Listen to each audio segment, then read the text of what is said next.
There we go. So we're going to look at a problem that kind of comes from example 2.8 from the book, but we're going to solve it a little bit differently this time. Now, in here we have a container, and you can look at your book. Your book gives you an orthogonal view of this container, but I'm going to look at it from the side. So I'm standing on the side and looking at this container, which is filled with water all the way to the top. We have a vertical wall with a height of 5 feet, a diagonal wall with a length of 6 feet, and the width of the container, which is normal to the paper, is going to have a dimension of 3 feet. Now, whenever we're formulating fluid statics problems, at least for my class, I like to have a consistent way of presenting problems to you. So my consistent way is by showing you everything in profile view. So you're looking at this from the side. That means that we will evaluate our pressures acting on these walls on the side, not on this front wall. So we'll always try to show everything in profile view. Now, when I say width, I mean perpendicular to the paper, okay? So this is my container.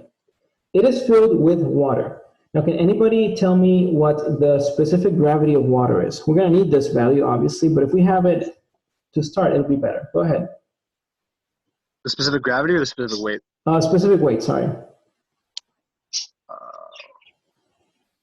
I'm drawing a blank, hold on. Yeah, it's okay, don't worry about it. While you search for it, I'm gonna spoil it. It's 62.4 pounds per cubic feet. It is 9,810 newtons per cubic meters, depending on your unit system. Now, you don't have to memorize these values, but you'll notice that you're gonna use this value so much in this class that by the end of the class, you'll have it very, very memorized to the point where you'll want to forget it, but you won't be able to. So what we're gonna do is we're gonna evaluate the force acting on this vertical 5 foot tall, 3 foot wide wall. Now, because this wall is vertical, there's a couple of things that are going to make our analysis a little bit easier. First, we said that my y-axis is my axis that travels through the axis of my object. In this case, my y-axis is vertical, just like my wall. We also said that our h-axis is the axis that is measured vertically downward from the surface. So in this case, is there any difference between y and h for this problem? No. No, they're exactly the same. So for this problem, but for this problem only, we can say that y equals h. And if you don't believe me, then remember that h is y sine of theta, where theta is the angle of inclination. This wall is inclined at 90 degrees. So h is y times sine of 90 degrees, which is just 1. So h is just equal to y. So again, take my word for it, but if you don't take my word for it, I'm still right. Okay? So let's go ahead and solve this problem. We are asked to calculate the force acting on this wall. I'm going to draw the force here at an arbitrary location. I'm not sure where it is, but I'm going to say it's there. So if we want to calculate the force acting on that wall, I have a four-step formulation that I use. Now, you don't have to use the same method I use, right? It's up to you which method you prefer to use. However, the way I solve it, I feel that it allows me to check to make sure that all my bases are covered. So I want to share my method with you, and in the end, you get to decide how to solve this problem. Whenever I have a problem such as this, typically I start by figuring out my geometric properties of my shape. In this case, my wall has the shape of a rectangle, and therefore, the first thing I want to find is the depth to the centroid of that rectangle, or the y-coordinate to the centroid of that rectangle. Now, in this case, we know that y and h will be the same. So if we look at this wall from the side, what we have is a 5 foot tall, 3 foot wide rectangle. So where is the centroid in this rectangle? In the center. Yeah, in the center, right? So if I'm measuring my depth to the centroid, that is, I'm measuring it from the surface all the way down, what is this coordinate equal to? 2.5. Thank you. So I have that my y bar coordinate is 2.5 feet, which just so happens to be the same as my h bar coordinate. And again, if the wall were inclined, then we have to consider the angle of inclination. After I have the geometric properties of my wall, then I move on to calculate my average pressure. Now you're going to see something interesting here. Once I have my depth to the centroid, if you look back at our relationships, we see that the average pressure is just the specific weight of the fluid multiplied by the depth to the centroid. So if I already have my depth, then my average pressure should be just specific weight times that depth that I already calculated. So I take this value that I already calculated, and then I just multiply it by the specific weight of the fluid. In this case, 62.4 pounds per cubic feet. So can anybody multiply my specific weight times my height and give me the value of the average pressure? I got 156. One what? 156. Thank you. So we have 156 pounds per square feet. You notice that we have pounds per cubic feet multiplied by a foot. We end up with pounds per square feet. And sometimes you'll see that unit written down as PSF. So if you see PSF, we're talking about pounds per square feet. Once I have my average pressure, I can now calculate my force. And I could just calculate force using this equation from the beginning. However, I also know that force is equal to average pressure times area. So what I'm going to do is I'm just going to take my average pressure, which I've already calculated, and I'm going to multiply it by my area.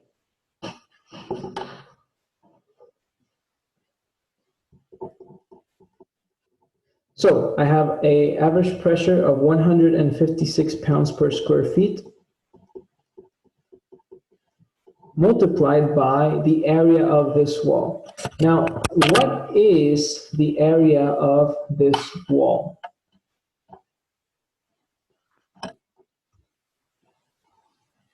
Five times the depth into the page. Yep. Yep. So 15, right? We have a width of 3 feet, a height of 5. The entire area of this wall is 3 times 5, or just 15 square feet. So I multiply my 156 pounds per square feet times my area of 15 square feet, and I get a force of, I got 2,340 pounds. 2,340 pounds. Thank you. Good.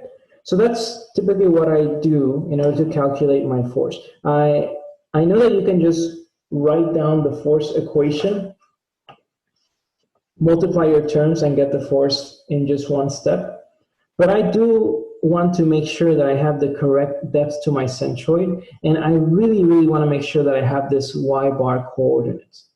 Here it doesn't matter because they're the same. But I really want to have this y-bar coordinate because we're going to see in the future that this coordinate becomes very important when we are calculating moments. So that's how we calculate forces on submerged objects. Now, we've calculated the force, but now we need to know where that force acts on. So you know that the force is acting at some point in this wall. Now, I've had some students ask, wait, shouldn't the force act everywhere on the wall? And the answer is yes. I mean, it is a distributive force. It's distributed through pressure. However, when we are looking at resultant force values, then we treat them as vectors acting through a point. So think of your weight. Gravity is pulling every molecule in my body. However, when we are looking at the weight of an object, we say that the weight is a vector that acts on the center of gravity. So we take a vector, we take a distributed load, and we resolve it into just one value acting at a point. But now the question is, what is that point? So what we're going to do now is we're going to try to formulate a relationship between my geometry and the point where my force acts on. So let me go back to my submerged object. So I'm going to have a submerged object here. I'm going to draw the same object on the side because I want to make a small comparison. So I have my submerged object. These two are the same object. I'm just drawing them twice so I can compare two different things. This object is experiencing a hydrostatic pressure everywhere on its area. And from that pressure, we get a force. Of course, there's also a force on the other side. There's a force on this face. There's a force on the back face. But let's say we're looking at only this wall, in which case there's a force. And now that force is acting at a coordinate that I'm going to call the center of pressure, or Y sub P. I'm using my Y coordinates on purpose this time. I also write down this coordinate as H sub P, but for the purposes of this exercise, I want to use my Y sub P coordinate, my Y axis. So when we're looking at forces and where they act on, why is it important to know where a force acts on? What property, what mechanical property can we get from the location of a force? The moment. Yep. We care where this force acts on because where this force acts is going to tell us the moment. Okay? So that's the property that we want to focus on right now. We want to focus on the moment that this force causes on this object about an arbitrary point. Let's say about the origin. Okay? So there are two ways of looking at this. We can see my force and my YP, and if I were to tell you to calculate the moment of this force about point O, how would you calculate that moment? Just given this information. The force times YP? Yep, my moment is simply equal to force times YP. Of course, I know how to calculate force, but I still don't know YP. So I'm going to go back to my friend Mr. Calculus and differential analysis, and I'm going to look at a tiny, infinitesimally small area, dA, which experiences a tiny force, dF. But now we know that my dA is located at a distance y from the origin. And I can do the same thing for every single infinitesimally small point on this area.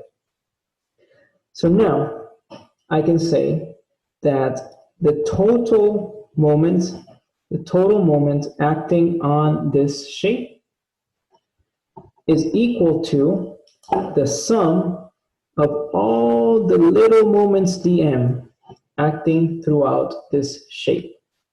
Because we have a force, right? A tiny force at a distance y. We have a tiny force here at a distance y. A tiny force here at a distance y. So if we add up all those force times distances, we get our total moment.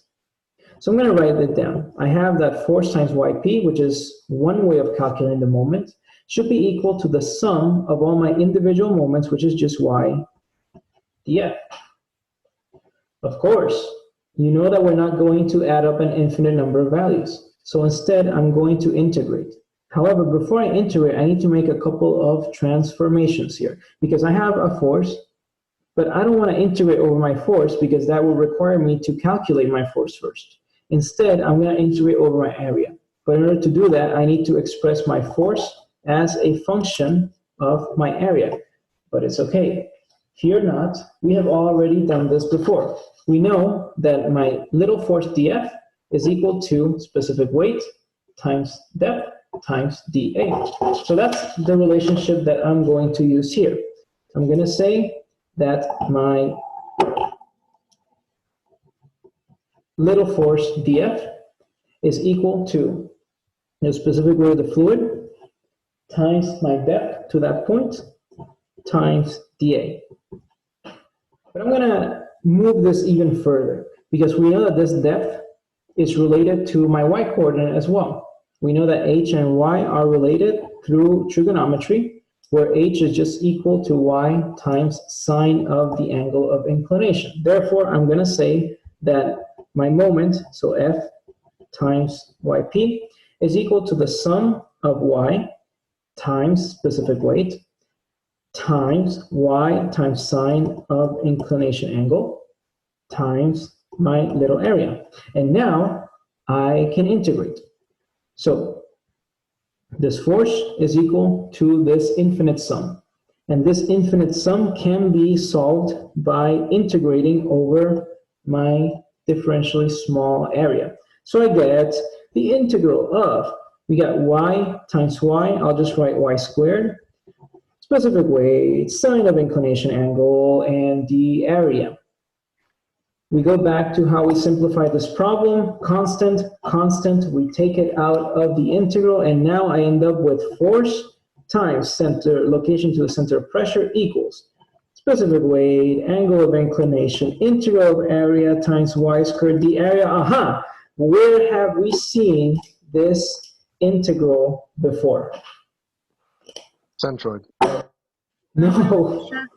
Moment of inertia. I think you said moment of inertia the first time when we were talking about centroid. I keep getting them flipped. Yeah.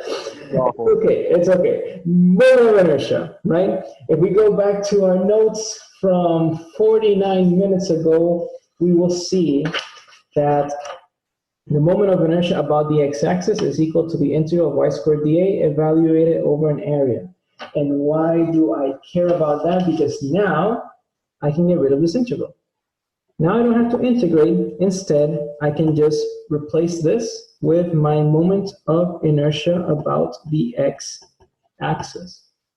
Similarly, I can solve my force because I know that force was equal to the specific weight times y times sine, y bar, times sine of the angle times area. So I get this kind of condensed equation. It's kind of condensed here. I'm just going to try to write it a little bit bigger over here. It's the same equation. Don't be scared.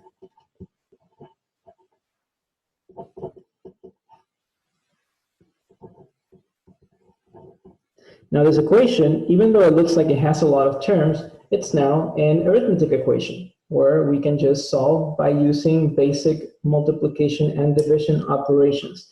Somebody other than Shannon, please simplify this equation for me. What can we eliminate? Sine theta. Exactly. What else? Gamma. Exactly. Thank you. So now we get an equation of y bar, yp, area equals moment of inertia about the x-axis. If I know my shape, can I calculate my position of the centroid? Yes. If I know my shape, can I calculate the area? Yes. If I know my shape, can I calculate the moment of inertia? Yes, but I need to know its location based on the origin. So yes, yes, and yes. I only have one unknown, which is my location of the center of pressure, or y sub p. So I solve for y sub p, and I get a moment of inertia divided by the depth, or the location, sorry, to the centroid times area. Are we done? Of course not. This is complicated, because this assumes that we know that the position of this object will always be the same based on the origin. So if we move this object based on the origin, then this value will change. So I don't want that. Instead, I'm going to use the parallel axis theorem to express my moment of inertia in terms of a centroidal axis rather than my origin axis. So that's what I'll do. I'll take my parallel axis theorem, and I'm going to solve for my moment of inertia about the x-axis. Okay, I just flip these two around.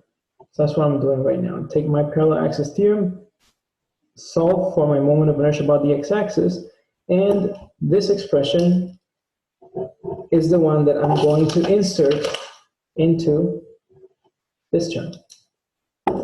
So what does that leave me with? I'm just going to write as quickly as I can. Maybe not as quickly, but this leaves me with the following expression, which I can then simplify to the following.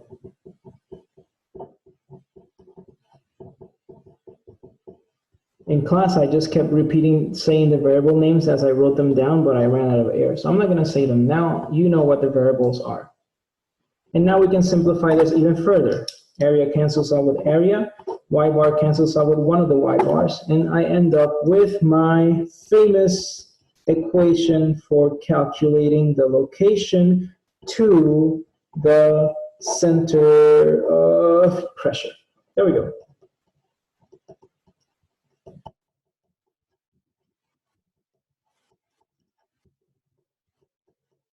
I'm actually glad I'm left-handed because now I can show off my shiny new wedding ring. If I were not left-handed, I would have to find other ways to show it off, but it's okay. Anyway, this is my equation for the location of the center of pressure. And this equation will be used in order to find the location of where this force is acting on. But of course, let's not talk about it. Instead, let's actually apply it. So we go back to our example. I have this force and I want to know where is this force acting on. In other words, what is my y sub p coordinate? I'll write down the equation, and typically when I'm working with a fluid statics problem, that would be my fourth and final step, would be to find the location to the center of pressure.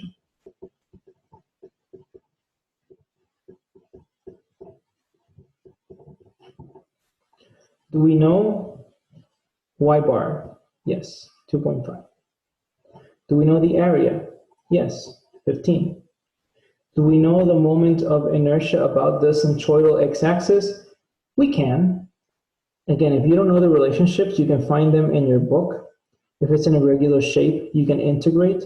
But for this problem, we're looking at a rectangle. And for a rectangle, the moment of inertia about the centroidal x-axis is equal to 1 over 12 base times height cubed. So can we solve this equation? Yes, we can.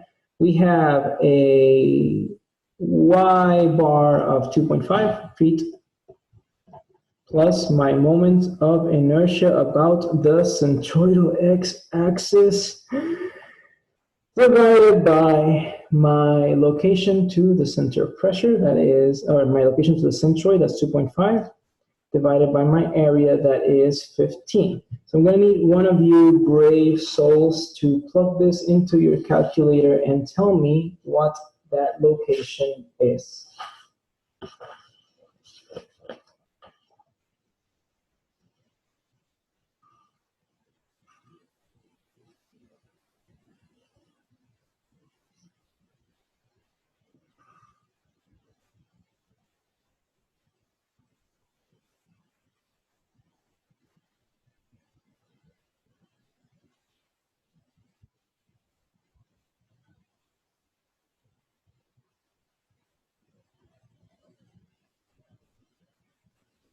$7.5.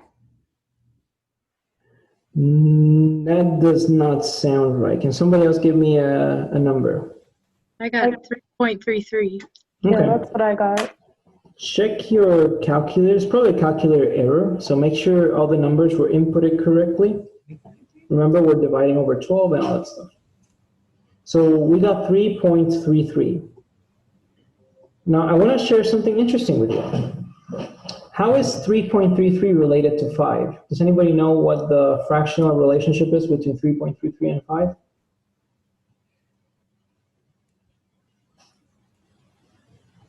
Let's express this as a fraction. What is 3.33 as a fraction?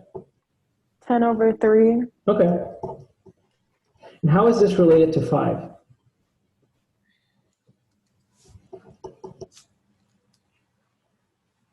What times 5 gives 10? 2. 2. Okay. So this is the same as saying 2 times 5 over 3 feet, or just saying 2/3 of 5. Now, why am I saying this? Notice one thing. 5 is my entire length, and 2/3 is just a fraction of that length. And you'll see that this fraction of 2/3 is actually related to the centroid of my pressure distribution. So if I were to plot my pressure distribution here, I'm going to have my whatchamacallit, my wall, right? This is the wall from my previous example. It's submerged in water. And now I would like to plot my pressure. And what I'm going to do is I'm going to set my depth axis, H, and my p-axis. Now we're adding a new axis to our notation. My p-axis starting at the origin and moving away from the wall. Let's plot our pressure and see what that looks like. First off, what is the pressure at the surface? I don't know if you're making a fist or you're trying to make an O or... It's gonna be 0. Okay, it is a 0. Okay. It looked like you were just doing this. I was like, okay. Anyway, we have 0. And then we have the pressure at the bottom, which is simply gamma H, where H would be just the total depth. We mentioned earlier that our equation is a linear equation. So if I want to plot every single pressure value, really all I have to do is draw a straight line. And what I get is a linear equation that we call the pressure prism. This pressure prism gives us the pressure distribution over my wall. Now, if you go back to statics, you may remember that we worked on a topic called distributed loadings, where we had a load distributed over a length. What we have here is a load distributed over an area.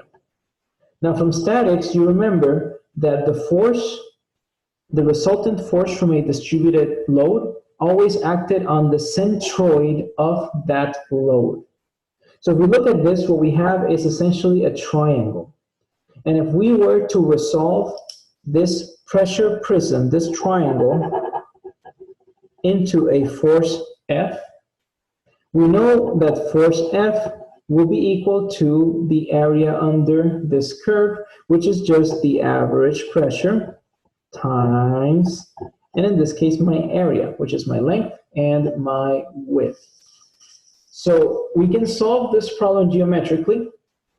We can solve it with the equations, but geometrically is also a fun way of solving this problem. Because now look at what we have. We have that force equals average pressure times area. If you look at this triangle, where we have a pressure of 0 and a pressure linearly increasing until we get to the maximum value, how do I find the average pressure of this linear distribution?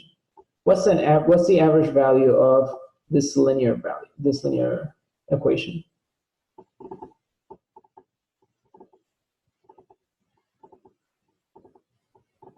I'm going to try to make it a little bit easier. I have a minimum pressure, which is 0 in this case. I have a maximum pressure, which is 5 gamma, right? Because this is 5. What's the average between my minimum and my maximum?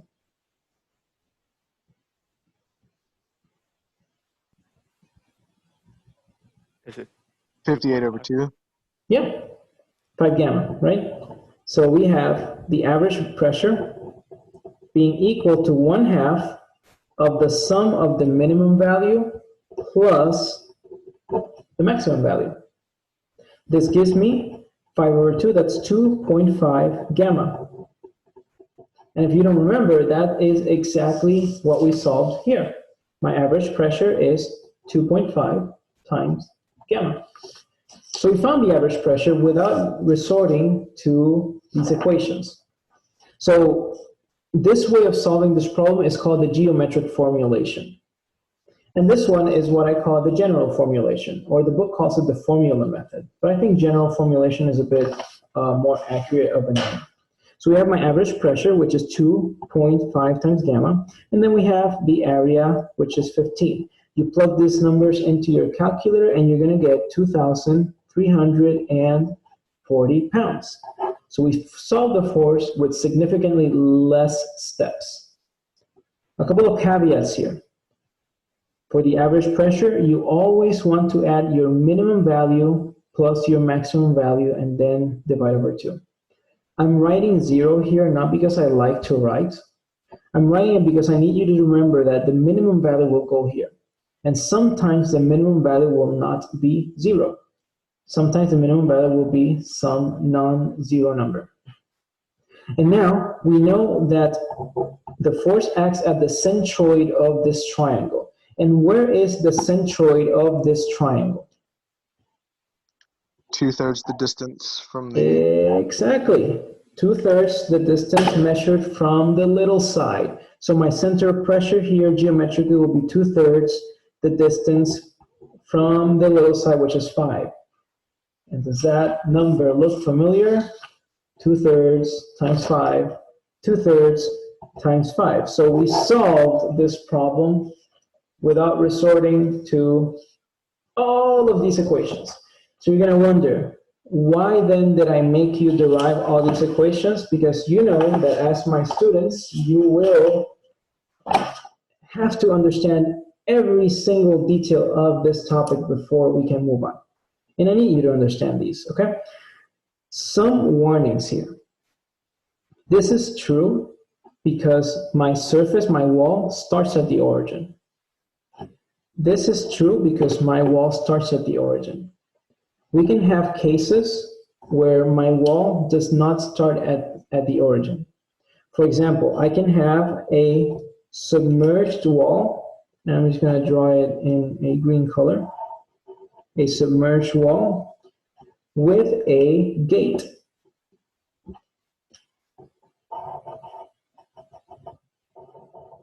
Let's say we have a hinged gate. So we have a hinge and a gate. And I could say, instead of asking you to calculate the force on the entire structure, I could ask you to calculate the force only on the gate. Now, because that happens, this equation will not hold. And this equation, you may get it wrong if you assume that the minimum pressure is 0. So in order to avoid these problems, I would recommend that if you're not sure how to come up with a geometric formulation, that you just follow the formula steps. But if you do want to come up with a geometric formulation, then you can still do so. We can plot the pressure. At the surface, it's 0. At the bottom, it's some maximum value. But since we only want the force on the gate, then we only care about the portion of the pressure acting on the gate. Now, is this a triangle? No, no. Instead, we're dealing with a trapezoid. So can we say that the centroid of a trapezoid is at 2/3? No, we cannot. In order to find the centroid of the trapezoid, there are two ways to do it. One way is to do a weighted sum. Divide this trapezoid into a triangle and a rectangle, take the two centroids, and then do a weighted sum. But whichever formulation you choose is up to you, right? I'm not here to teach geometry, I'm here to teach fluids. So however you want to solve this, it's up to you. But if for some reason you can't come up with a good geometric formulation, I would recommend that you stick to the formulas. And the reason I call this the general formulation is because this will work for any scenario, okay? So that is it for the content that I wanted to cover. This is basically the content for the entire week. The problems will be harder than this example, but I'm always here to answer any emails. But as long as you follow the steps in the formulation, you should be fine. Now, notice that we understood the fluids part. However, in the problems, you're going to go beyond fluids. You're going to start to look at things from statics and from physics. So they'll ask you to calculate moments, for example. So one common example when I'm dealing with a gate is I can say that if this gate is submerged in a fluid only on the left side, so let's say it's not submerged on the right, only on the left, then I could ask you to give me the reaction force R needed to keep the gate shut. And you're going to be like, oh no, we didn't cover this in class, but it's okay because we covered this in statics. So what matters from fluids is for you to figure out what this force F is and what this depth what this distance YP is. If you know F and you know YP, then you can find your R because you have a hinge. So all you have to do is take the moment from R and equal it to the moment of F. But I'm going to leave that statics portion of this course up to you. So are there any questions with this material? I had a question about if we were to do it the geometric method again. Mm-hmm. Yeah. So if you go back to where you had the gate and such, Yeah. Okay. would it be possible to use static distributed load to find the pressure at the hinge and then the pressure at the bottom, just by virtue of it being? Could we treat the fluid prism as a distributed load? Yeah. You Okay. treat it exactly as a distributed load. You want to be careful. If it's rectangular, then yes. If this gate were not rectangular, then you also have to consider that it's not an area pressure prism, it's a volume pressure prism, right? Okay. But you can definitely treat it as a distributed load, and it's the same equations, and you'll get the same answer.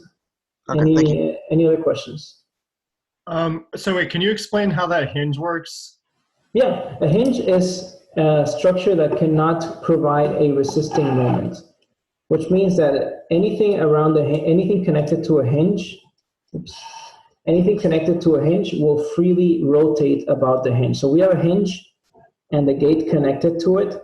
That means that if I apply any force here, it's just going to cause the gate to rotate about the hinge. Okay, so a hinge cannot provide any resisting moment.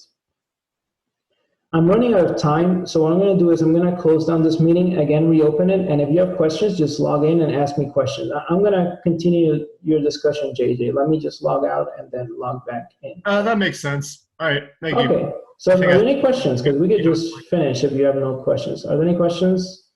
One final question as far as the test. All right, I think I'm going to have to log back out and log back in because I have less than a minute here. So just let's log